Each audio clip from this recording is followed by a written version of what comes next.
That quiet you've been feeling, it's not peace. It's the silence of a trigger being pulled hours ago. A mechanism set in motion without a sound. You've mistaken the absence of noise for safety.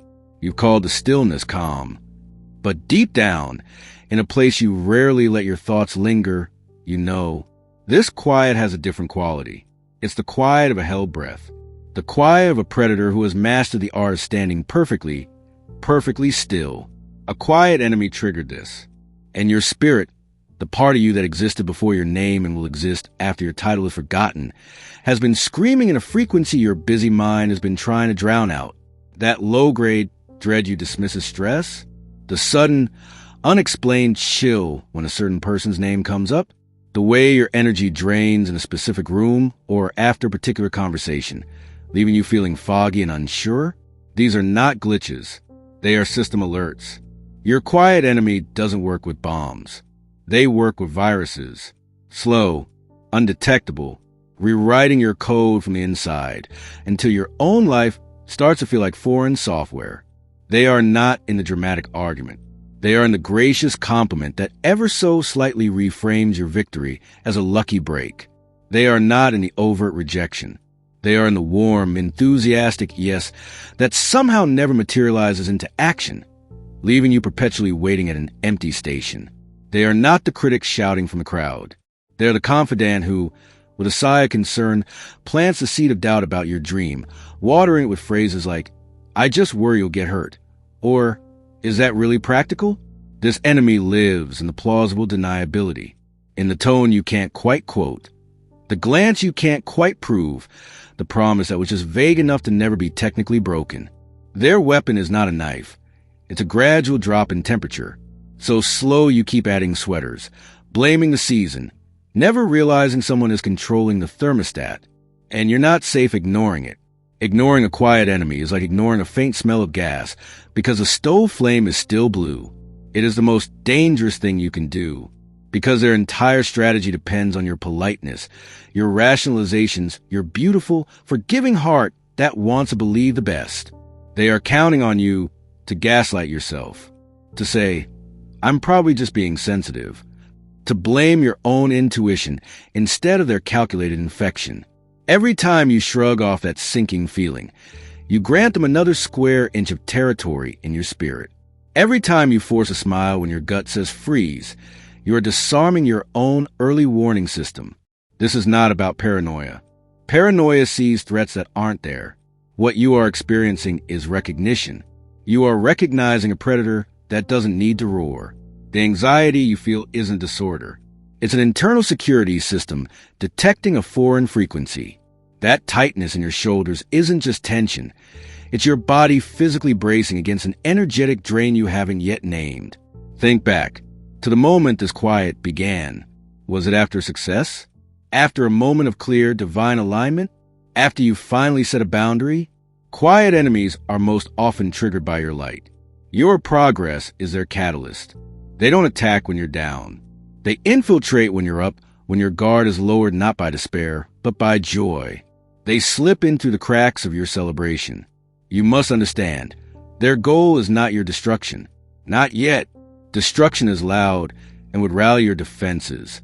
Their goal is your containment. To keep you in a comfortable, well-decorated cage of your own potential. To have you using 30% of your power, so you never question what the other 70 could do. To have you so busy managing the subtle chaos they create that you never have the bandwidth to build the kingdom you were born to build. So what do you do when the enemy has no face you can confront, no claim you can refute? You stop giving them your energy to consume. You become utterly boring to them. You cease reacting. When the backhanded compliment comes, you offer a simple, unengaged thank you and change the subject. When the promise evaporates, you calmly, without drama, build your plan B as if you'd expected it all along. You stop seeking their validation, which is the very air they breathe. You make your inner world so fortified, so nourished by truth and prayer and quiet certainty, that their subtle toxins can't penetrate the atmosphere. This is a spiritual contest of discernment. You must pray for eyes to see the wind, not just the trees it moves. The quiet enemy is the wind, the confusion, the delays, the self-doubt. Those are the trembling leaves. Stop focusing on the leaves. Ask for wisdom to see the source of the breeze. And once you see it, you don't have to shout at the wind. You simply adjust your sails. You build a windbreak. You move to a different current altogether. Your safety lies in sacred obedience to the nudges you've been suppressing. That person you feel you should distance from? Do it. That project that suddenly feels heavy and misaligned? Pause it. That small, consistent practice of prayer or meditation you keep avoiding? Begin it. These are not random impulses. These are your counter-operations. Each act of obedience is a silent command to the spiritual realm, cutting a supply line you didn't even know existed. This quiet war will not be won with a manifesto, but with a mantra, a truth you repeat until it rewires the doubt they planted. I am protected. I am discerning. What is for me cannot be taken by subtlety. Your peace is your power. Their strategy requires your engagement, your confusion, your emotional turmoil. When you withdraw that, when you stand in a calm so profound it unnerves them, their playbook has no next page. They thought their quiet would be a blanket, smothering your fire. But God is using it as a cocoon. Inside the silence they created, you are being remade. Your discernment is sharpening in the dark.